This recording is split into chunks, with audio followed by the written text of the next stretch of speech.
News #1. Working for you. This is Wave 3 News at 6.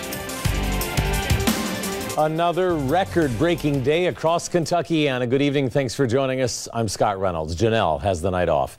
Today, we hit 105, and right now, parts of the viewing area, including the Kentucky Speedway, are under a severe thunderstorm warning.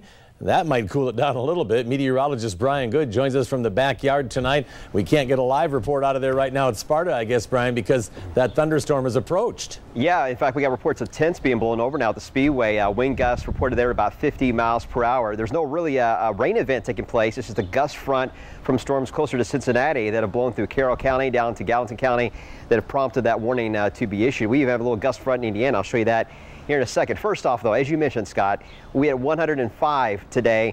That is a new record not only for today, but for the month of June. The all-time ever for Louisville, though, is 107. We're only 2 away from that. That was back in 1936. All right, temperatures outside right now, it's still pretty hot out there. We're talking about 104.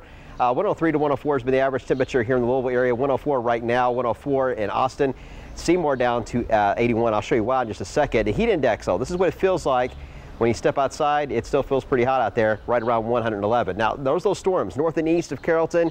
It's dry in southern Indiana, but there is a weak gust front. It's losing its punch now in southern Indiana. But even here in Louisville Metro, we may see a wind gust about 15 to 20 here in the next little bit. That may drop us a few degrees, but guys, considering the way the weather has been the past couple of days, we'll take a couple of degrees drop. It's going to be nothing significant like they saw in Seymour, but we'll see a little bit of a cool down here probably in the next couple of hours. The excessive heat warning is in effect all the way through the weekend for the heat index value near 115 at times as we head through this evening into Saturday and Sunday. More on that coming up in a few minutes. And Brian, we've just confirmed they've evacuated the grandstand up in Sparta, wow. But apparently that'll move through pretty quickly. Yeah, the warning's in effect for another 15 minutes till 6:15. All right, thanks, Brian. Alrighty. Well, the heat tonight and through the weekend may keep some people from leaving